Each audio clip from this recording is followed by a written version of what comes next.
Welcome to ട്രൈഡൂട്ട്. നമുക്ക് ഇന്നത്തെ US ഓയിലിന്റെ price movement analysis നോക്കാം. അതിനു മുന്നേ ഇന്നലെ നമ്മൾ നടത്തിയ അനാലിസിസിന്റെ റിസൾട്ട് നോക്കാം. ഇന്നലെ ഏറെക്കുറെ അനാലിസിസ് നടത്തുമ്പോൾ ഈ ഒരു സ്ഥലത്തായിരുന്നു മാർക്കറ്റ് ഉണ്ടായിരുന്നത്. അവിടെ നിന്ന് മാർക്കറ്റ് ഒരു പ്രധാനപ്പെട്ട ലെവലിലേക്ക്, അതായത് നമ്മൾ മാർക്ക് ചെയ്ത ലെവലിലേക്ക് പോയി. വീണ്ടും അവിടെ നിന്ന് ഒരു പ്രധാനപ്പെട്ട ലെവലിലേക്ക് എത്തി. അതിനെ ബ്രേക്ക് ചെയ്തു. ബ്രേക്ക് ചെയ്യുന്ന സമയത്ത് അതൊരു സ്ട്രൈറ്റ് ബ്രേക്ക് ആയിരുന്നു, പുൾ ബാക്ക് ഇല്ലാതെ സ്ട്രൈറ്റ് ആയിട്ട് ബ്രേക്ക് ചെയ്തു. അടുത്തതിനെയും ബ്രേക്ക് ചെയ്തു. രണ്ടാമത് നോക്കുന്ന സമയത്ത് കാണാം ഇവിടെ നിന്ന് നല്ലൊരു സപ്പോർട്ട് എടുക്കാൻ വേണ്ടിയിട്ട് താഴോട്ടേക്ക് ഇറങ്ങി. വീണ്ടും മാർക്കറ്റ് അതിനെ ബ്രേക്ക് ചെയ്ത് മുകളിലോട്ട് പോയിക്കൊണ്ടിരിക്കുകയാണ്. അതായത് നമ്മൾ പറഞ്ഞ ഏരിയാസിലെ എല്ലാം മാർക്കറ്റ് എത്തിയിട്ടുണ്ട്. പുൾ ബാക്കുകൾ കിട്ടിയിട്ടില്ല. ഒരുപക്ഷെ അത് ന്യൂസ് ബേസ്ഡ് ആയിട്ടുള്ള മൂവ്മെന്റ് ആയതുകൊണ്ടായിരിക്കാം അത്രയും പുൾ ബാക്കുകൾ കിട്ടാതെ, അതായത് റീട്രേസ്മെന്റ് കിട്ടാതെ മാർക്കറ്റ് മുകളിലോട്ട് പോയിരിക്കുന്നത്. ഇനി നമുക്ക് ഇന്നത്തെ പ്രൈസ് മൂവ്മെന്റ് അനാലിസിസ് ഒന്ന് നോക്കാം. വൺ ഡേ ചാർട്ടിലെ പ്രധാനപ്പെട്ട കുറച്ച് ഏരിയാസ് മാർക്ക് ചെയ്ത് വെക്കുന്നുണ്ട്.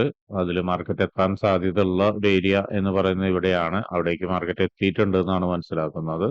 ഇനി താഴോട്ടേക്ക് വരികയാണെങ്കിൽ സപ്പോർട്ട് എടുക്കാൻ സാധ്യതയുള്ള ഒരു ഏരിയ നമ്മൾ മാർക്ക് ചെയ്ത് വെക്കുന്നുണ്ട്. അതുപോലെ വീണ്ടും മുകളിലോട്ട് പോവുകയാണെങ്കിൽ ഈ ലെവലിലേക്ക് വീണ്ടും എത്താനുള്ള സാധ്യത ഉണ്ട്. അതുപോലെ തന്നെ അതിന്റെ തൊട്ട് മുകളിൽ മറ്റൊരു ലെവലും കൂടി ഉണ്ട്, അവിടേക്കും എത്താനുള്ള സാധ്യത ഉണ്ട്. അതിനെയും മാർക്ക് ചെയ്ത് വെക്കുന്നുണ്ട്.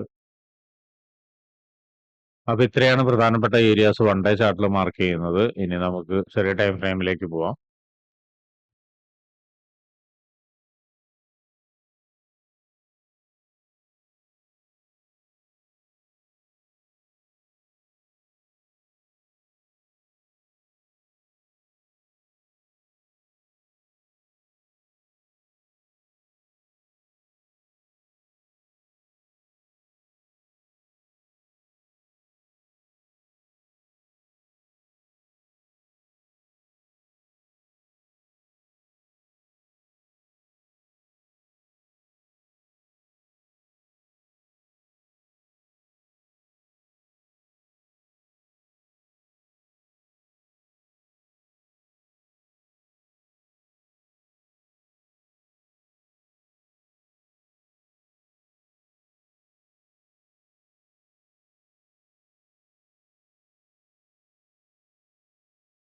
ലേക്ക് വരുന്ന സമയത്ത് പ്രധാനപ്പെട്ട കുറച്ച് ഏരിയാസ് മാർക്ക് ചെയ്ത് വെച്ചിട്ടുണ്ട്. അതിന്റെ പ്രൈസ് റേഞ്ച് ഒന്ന് നോക്കാം. താഴത്തുനിന്ന് തന്നെ സപ്പോർട്ടിൽ തന്നെ നോക്കാം. ഈ ഒരു സപ്പോർട്ടിന്റെ പ്രൈസ് റേഞ്ച് വരുന്നത് 64.176, അതുപോലെ 65.248. അതിന്റെ തൊട്ട് മുകളിലുള്ള അതിന്റെ പ്രൈസ് റേഞ്ച് വരുന്നത് 66.023. അതിന്റെ മുകളിൽ വരുന്നത് 67.197. അതിന്റെ മുകളിൽ വരുന്നത് 68.729.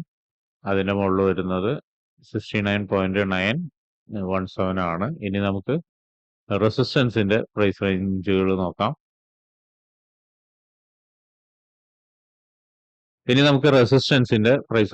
നോക്കാം. ആദ്യത്തെ റെസിസ്റ്റൻസിന്റെ 71.698 ആൻഡ് 72.523. രണ്ടാമത്തെ റെസിസ്റ്റൻസിന്റെ 73.909, 74.833 ആണ് ഒരു പ്രൈസ് റേഞ്ച് വരുന്നത്. ഇനി നമുക്ക്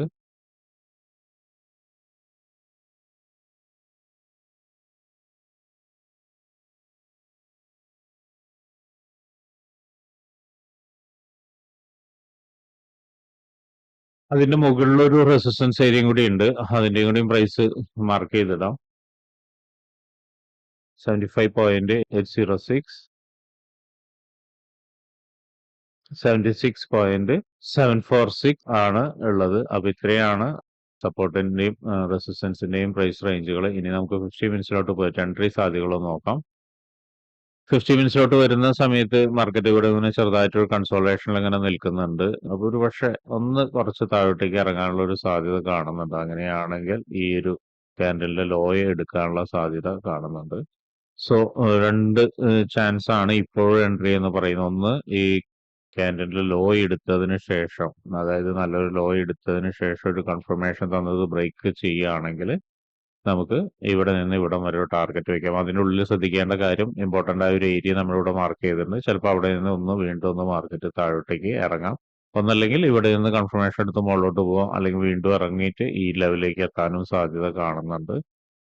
ഈ ലെവല് ബ്രേക്ക് ചെയ്ത് കഴിഞ്ഞാൽ മാർക്കറ്റ് എത്താവുന്ന അടുത്തൊരു ലെവൽ എന്ന് പറയുന്നത് ഇവിടെയാണ്. ഇവിടെ ശ്രദ്ധിക്കേണ്ട കാര്യം ഇവിടെ വളരെ സ്ട്രോങ് ആയിട്ട് ഒരു ഡിമാൻഡ് ക്രിയേറ്റ് ചെയ്ത് പോയ സ്ഥലമാണ്.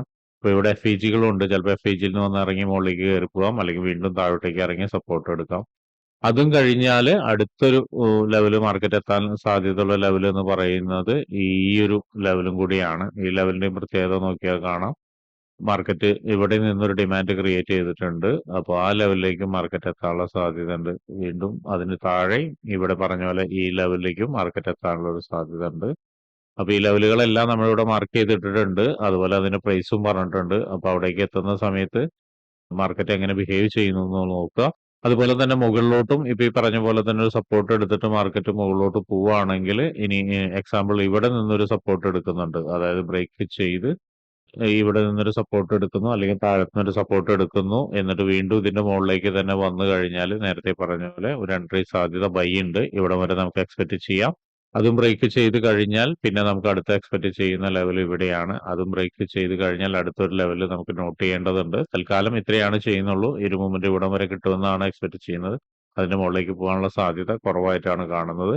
എനിവേ, അപ്പൊ ഇത്രയാണ് ഇന്നത്തെ US ഓയിലിന്റെ പ്രൈസ് മൂവ്മെന്റ് അനാലിസിസ്. ട്രേഡ് എടുക്കുന്ന ആളുകൾ എല്ലാവരും നോക്കി കണ്ടും തന്നെ ട്രേഡ് എടുക്കാൻ ശ്രമിക്കുക. അപ്പൊ ഇങ്ങനെയുള്ള കാര്യങ്ങളൊക്കെ നിങ്ങൾക്ക് പഠിക്കാൻ താല്പര്യമുണ്ടെങ്കിൽ ട്രേഡ് റൂട്ടുമായിട്ട് ബന്ധപ്പെടാം. അത് ഫ്രീ ആയിട്ട് ട്രേഡിങ്ങിന്റെ കാര്യങ്ങളൊക്കെ നിങ്ങൾക്ക് പഠിക്കാവുന്നതാണ്. അതിനു വേണ്ടിയിട്ട് ഈ വീഡിയോയുടെ ഡിസ്ക്രിപ്ഷനിൽ ഒരു ഗൂഗിൾ ഫോം കൊടുത്തിട്ടുണ്ട്. ആ ഗൂഗിൾ ഫോം കൃത്യമായി വായിച്ച് അതിലുള്ള കണ്ടീഷൻസ് ഒക്കെ ഓക്കെ ആണെങ്കിൽ മാത്രം ഫിൽ ചെയ്യുക. അതോടൊപ്പം തന്നെ ഡിസ്ക്രിപ്ഷനിലുള്ള വാട്സപ്പ് ചാനലിൽ നിങ്ങൾക്ക് ജോയിൻ ചെയ്യാവുന്നതാണ്. അവിടെ ട്രേഡ് റൂട്ടിന്റെ അപ്ഡേറ്റ്സ് ലഭിക്കുന്നതാണ്. അപ്പൊ എല്ലാവർക്കും ഇന്നൊരു പ്രോഫിറ്റബിൾ ഡേ ആവട്ടെ എന്ന് ആശംസിക്കുന്നു.